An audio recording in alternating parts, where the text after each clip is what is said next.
Anda masih di Kompas Pagi bersama saya Edwin Chan, saudara. Informasi berikutnya datang dari kasus korupsi Pertamina.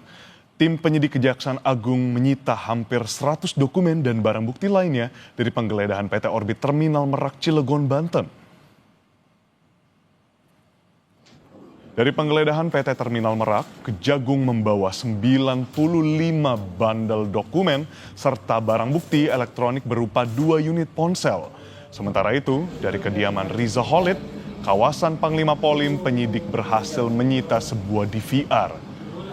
Kapus Penkum Kejaksaan Agung Harli Siregar menyebut tim penyidik masih menganalisis keterkaitan sejumlah barang bukti dari PT OTM dan kediaman Riza Khalid pada Kamis kemarin.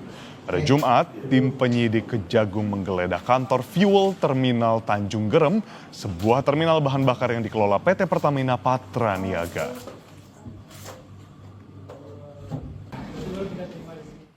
Di daerah Cilegon, ya, tepatnya di PT OTM, penyidik juga berhasil menyita setidaknya 95 bundel berupa dokumen yang terkait dengan berbagai administrasi persuratan dan kontrak.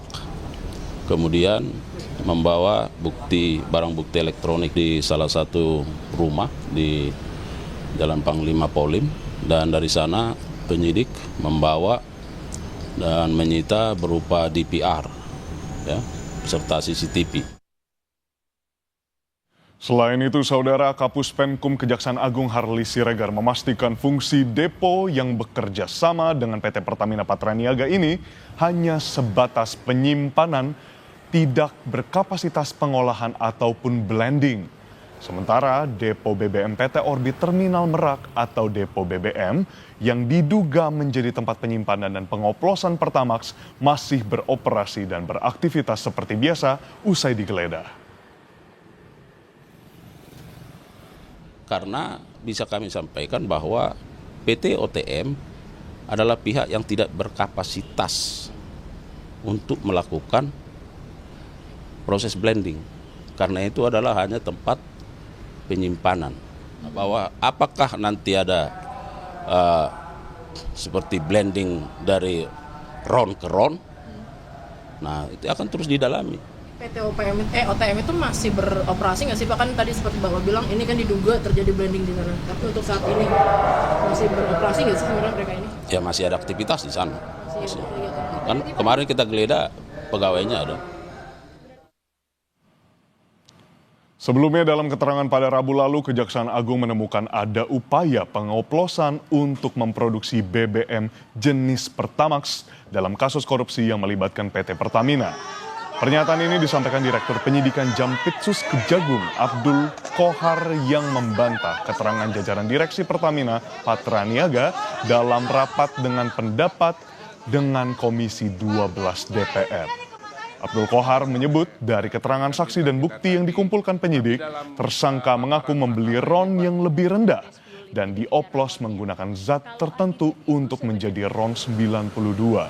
Tersangka juga menjual BBM oplosan dengan harga BBM Pertamax, di mana pengoplosan terjadi diduga pada kilang PT Orbital Terminal Merak yang dimiliki salah satu tersangka. Bahwa tadi memang disampaikan tidak ada blending, ya, RON tidak berubah. Tetapi penyidik menemukan tidak seperti itu.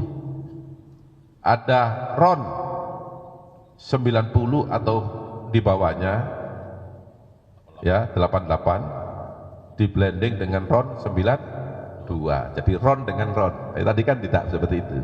Fakta yang ada dari keterangan saksi, RON 88 di blending dengan 92 dan dipasarkan seharga 92. Enggak dong. Kita yang Komisi 12 DPR RI bersama dengan Lemigas melakukan sidak ke sejumlah SPBU di wilayah Cibubur, Jakarta Timur. sidak untuk memastikan kualitas bahan bakar sesuai dengan standar yang ditentukan Ditjen Migas Kementerian SDM. DPR mengambil 2 sampel BBM di 2 SPBU milik Pertamina dan swasta untuk diuji dengan alat dari Lemigas untuk memastikan spesifikasinya sudah sesuai dengan standar yang ditentukan oleh Ditjen Migas. Jika hasil uji menyatakan ada ketidaksesuaian terhadap standar RON yang ditentukan, Komisi 12 DPR RI menegaskan akan memberikan sanksi pencabutan penjualan BBM. Sementara itu, Menteri Energi dan Sumber Daya Mineral Bahlil Lahadalia menghormati proses hukum dalam kasus Pertamina. Bahlil mengatakan menurunkan tim untuk memastikan kualitas Pertamax yang dijual Pertamina. Meskipun selama ini menurutnya kualitas Pertamax yang dijual Pertamina telah sesuai dengan kualifikasi. Enggak, jangan, mohon maaf sekali lagi, rakyat nggak perlu, kami menyarankan rakyat nggak perlu ragu, karena sekarang kami tim juga lagi menurunkan ke lapangan untuk mengecek.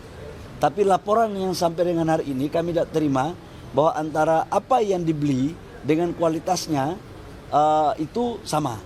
Namun kami akan mengecek lagi supaya betul-betul kita jamin masyarakat membeli harga dengan spek dan kualitas minyak yang sesuai. Peneliti Pukat UGM Zainur Rohman menyebut kasus dugaan korupsi ini tidak hanya menimbulkan kerugian negara, tetapi juga kerugian pada masyarakat.